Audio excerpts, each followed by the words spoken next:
진정한 의미의 고대 종족인 네크로는 깊숙이 숨겨진 지하 무덤 도시에서 헤아릴 수 없는 세월 동안 깊은 잠에 빠져 있었습니다. 이제 막 잠에서 깨어나기 시작한 이 무자비한 안드로이드 학살자들은 자신들이 잠들어 있는 동안 은하계가 다른 하급 종족들로 뒤덮였음을 깨달았지요. 경로한 네크론의 고대 왕조들은 이제 자신들의 것을 되찾으려 하고 있습니다. 네크론 군단의 진군 아래 행성의 불법 점거자 종족들은 무자비한 절멸과 마주하게 됩니다. 그러나 모든 네크론 왕조가 순탄하게 각성하여 성간 정복을 시작하는 건 아닙니다. 다수의 왕조가 은하계적 재앙과 오랜 세월이 만들어낸 오류로 예상치 못한 상황을 맞이하지요.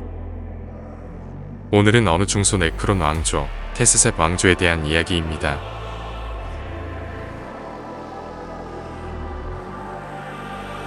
은하계 서쪽 경계에 이름도 알려지지 않은 한 작고 평범한 변방 성계가 있었습니다.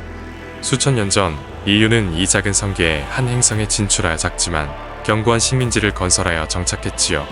그들은 인류가 이 외딴 행성에 처음 정착한 선주 종족이라 믿고 있었지만 사실 그들보다 훨씬 오래전부터 이미 행성의 주인은 정해져 있었습니다. 행성은 은하계 태고의 시절에 이미 정복되어 한 강대한 고대 왕조의 이름 아래 지배되었으니 바로 테스셉 왕조였습니다. 연극과 같은 시간이 흘러 대균열이 은하계를 갈랐습니다. 그리고 침묵의 왕이 점치한 시간보다 더 이르게 테스셉 왕조 또한 각성하게 되었지요. 왕조의 주요 행성 중 하나였던 카베시의 네크론 지하 무덤 도시 또한 무덤 도시를 관리하는 마스터 프로그램의 통제에 따라 일부 네크론 동면관들이 재가동되었습니다. 마스터 프로그램은 투멀드를 관리하는 자동화 프로그램인데 행성이 동면 중에는 각종 카노텍 노예 로봇들로 주인들이 잠든 동면관을 관리하고 무덤 도시의 완벽한 상태를 유지합니다. 그러나 위협 수준이 올라가면 마스터 프로그램은 투멀드의 네크론 군단들을 각성시키고 각성한 무덤 행성의 귀족들에게 무덤 행성의 통제권을 반납합니다. 카베시가 잠들어 있는 동안 한 인류제국 식민지가 행성 지표면에서 곰팡이처럼 자라고 있었고 마스터 프로그램은 투멀드의 완전한 각성을 위해 네크론의 기술 전문가인 크립텍들을 긴 잠에서 깨웠습니다. 일어난 크립텍들은 마스터 프로그램의 지원 아래 네크론 군단들을 우선적으로 각성시켜 진군시켰고 동시에 행성 지하에 숨겨져 잠들어 있었던 고대의 도시의 동력을 불어넣기 시작했습니다. 행성의 미개한 인간 침입자들은 발밑에 있었던 위협을 전혀 눈치채지 못했습니다. 고대 매장 도시가 지각 변동과 함께 솟구치고 안드로이드 살인 군단이 올라오는 순간에야 진실을 깨달았지요. 자아를 거의 상실한 네크론 전사들, 거대한 보행체와 강력한 반중력 전쟁 기계들이 진군했습니다. 가우스 무기에서 쏟아지는 에메랄드빛 광선이 겁먹은 인간 병사들의 신체를 산채로 벗겨냈습니다. 웅장한 피라미드 형태의 모노리스가 부유하며 에메랄드 물결로 적의 밀집 대형을 통째로 증발시킬 때쯤 소수의 밀리타룸 군대가 주둔하고 있었던 작은 식민지의 마지막 방어선이 무너졌습니다.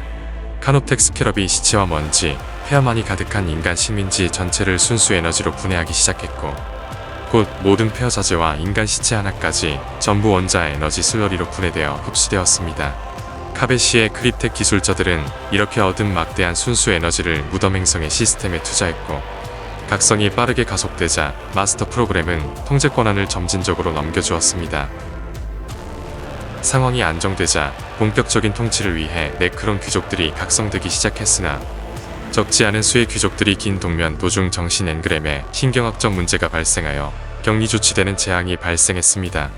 네크론 귀족들은 어떻게든 자신의 권위와 힘을 높이기 위해 온갖 음모를 꾸미고 끝없이 경쟁하지만 별개로 네크론의 사회는 철저한 계급과 율법을 지키기에 지배층인 귀족층의 손실은 행성에 막대한 피해를 주었지요. 그나마 무사히 각성한 귀족들이 자신들의 불멸한 정신 엔그램에 깃든 초지성으로 본격적인 통치를 시작했으며 초공간 낮 차원에 숨겨져 있었던 네크론 전함들 또한 다시 암흑의 우주로 복귀시켰습니다.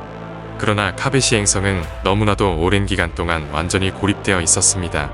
고대의 성간 연결망은 완전히 두절되어 있었기에 이들은 우주에서 무엇이 기다리는지 알 수 없었습니다.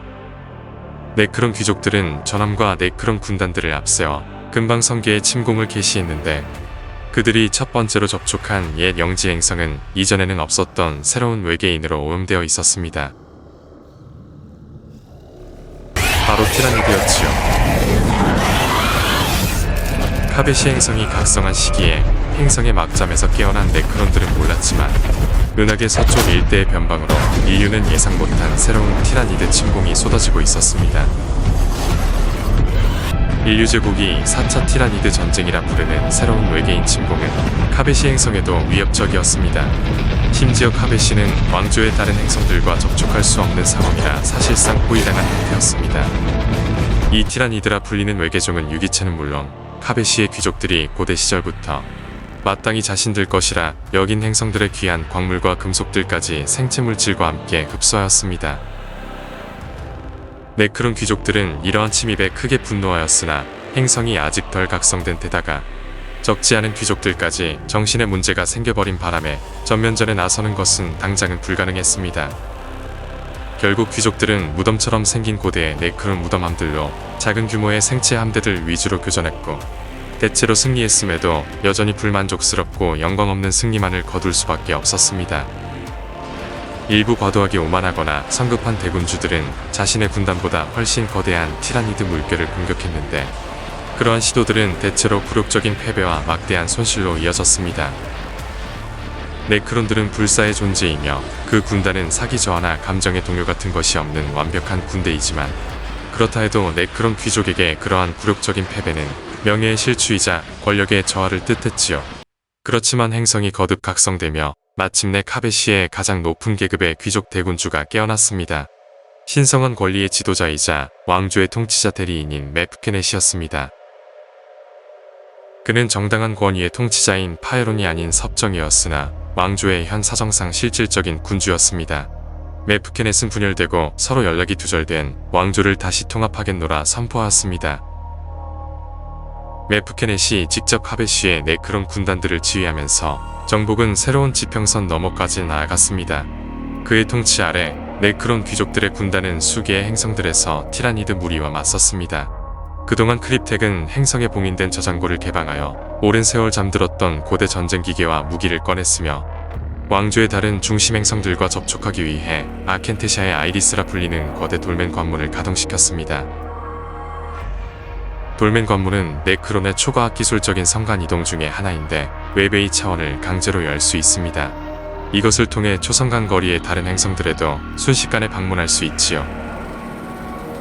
돌멘 관문이 개방되며 근처의 왕조 중심 행성으로 이어지는 익잔토르로 향하는 웨베이 통로가 열리자 메프케넷의 명을 받은 키톡 부인이 그녀의 호위무사를 이끌고 해당 행성을 공식적으로 방문하였습니다. 여담으로 신체가 불멸의 생체금속으로 대체된 네크론에게 성별은 사실상 의미가 없습니다. 그러나 망각의 어미 순바키르 같은 여성 네크론 귀족은 물론 심지어 아나스로시스처럼 성 정체성을 전환한 귀족도 있죠. 키톡 부인이 행성에 도착해서 발견된 것은 티라니드에게 잠식된 지표면 뿐이었습니다. 행성의 네크론 무덤 도시가 티라니드에 의해 완전히 파괴되어 있었던 것이었지요. 각성 도중 침입자를 감지한 네크론 무덤 도시는 자동적으로 카놉텍 로봇과 군단을 진군시켰으나 이는 티라니드가 행성의 네크론들을 행성 흡수의 방해물로 여기게 만들었습니다. 결국 티라니드의 반격에 의해 무덤 도시는 각성을 완료하기도 전에 티라니드의 물결에 삼켜졌습니다. 아이러니하게도 도시를 지키기 위한 프로토콜 때문에 도시가 멸망한 셈이었습니다. 티라니드의 수가 압도적이었기에 키톡 부인이 할 수 있었던 건 후퇴하는 것뿐이었습니다. 그녀의 군단은 정교한 가우스 라이플 사격 아래 수많은 티라니드 괴물들을 뚫고 나아갔습니다. 그러나 돌멘 게이트가 채 제대로 닫히기도 전에 수많은 외계인이 관문을 통과해서 쏟아졌고 수일간 돌멘 게이트 통로에서 치열한 전투를 펼친 끝에야 그녀는 간신히 외계인들을 박멸할 수 있었죠. 한편 다른 행성들에서의 정복 또한 복잡하게 흘러가기 시작했습니다. 섭정 메프케넷은 아문파르 행성에서 일명 킨이라 불리는 하급 종족과 마주하였습니다.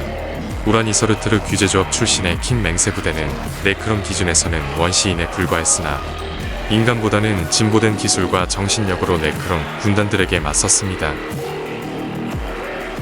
그러나 메프케넷의 초지성 아래 네크론 팔랑스 부대들은 그들을 조직적으로 포위하여 그들이 행성의 귀중한 광물 자원을 훔쳐가는 것을 막고 그들에게 막대한 피해를 가하였습니다. 한편 섭정의 지시 아래 보르데시 행성을 방문한 오버로드 셉토크는 기이한 광경을 발견했습니다. 미개한 인류제국 방어자들과 혐오스러운 카오스 숭배자들이 남의 행성에서 전쟁 중이었습니다. 행성이 먼 고대부터 위대한 테스세 방주의 가신 행성이었다는 사실도 모르는 채로 행성을 불법 점거한 인류제국 방어자들은 카오스 세력들에 맞서 처절한 저항을 벌이고 있었습니다. 셉토크는 카오스 세력이 일명징조의 방주라 혐오스러운 우주 흉물을 타고 왔으며 거대한 전쟁의 불길이 행성을 더럽히고 있다는 것에 큰 불쾌감을 느꼈습니다. 여담으로 이러한 방주들은 아바돈과 바시토르 동맹을 위해 은하계 전역으로 보내졌습니다. 아바돈과 바시토르는 방주들을 통해 긴 전쟁의 판도를 뒤집을 신적 무기를 위한 열쇠를 준비하고 있었죠.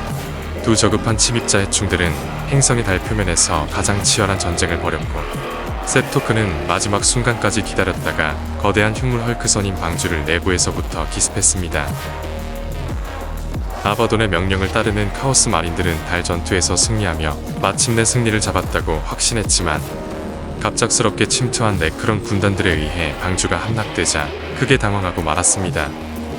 두 세력이 크게 약화되자 셉토크 본인이 직접 대규모 공습을 개시해왔습니다. 그는 왕조의 승리를 강조하고자 왕조의 가부 파스크아의 왕물로 적들을 몸소 처단하였지요. 그러나 키베시 행성은 여전히 다른 네크론 무덤 행성들과 분리되어 고립된 상태입니다. 고립된 상태에서 티라니드를 비롯한 다른 저급한 침입자들까지 그들을 노리고 있습니다. 그리고 이것이 은하계 전역에서 각성 중인 다수의 중소 네크론 왕조들의 현실입니다. 잠든 동안 행성을 뒤덮은 수많은 어린 종족들 사이에서 행성을 지키기에도 급급한 상황입니다. 결국 이 암울한 은하계에서는 네크론 같은 선주 종족조차도 전쟁을 피할 수 없는 것입니다. 자, 이번 설정 영상은 네크론의 여러 중소 네크론 왕조들 중에서 메프린 왕조의 스토리에 대해서 한번 영상을 만들어 봤습니다. 사실 뭐 그렇게 깊이 있는 설정을 가진 네크론 왕조는 아니고요. 10번째 개정판 네크론 코덱스에서 처음 언급된 그런 중소 네크론 왕조입니다. 그 이전에는 언급도 없었고 이번에 10번째 개정판에서 나왔고 아마 11번째 개정판 때는 또 나오지도 않겠죠.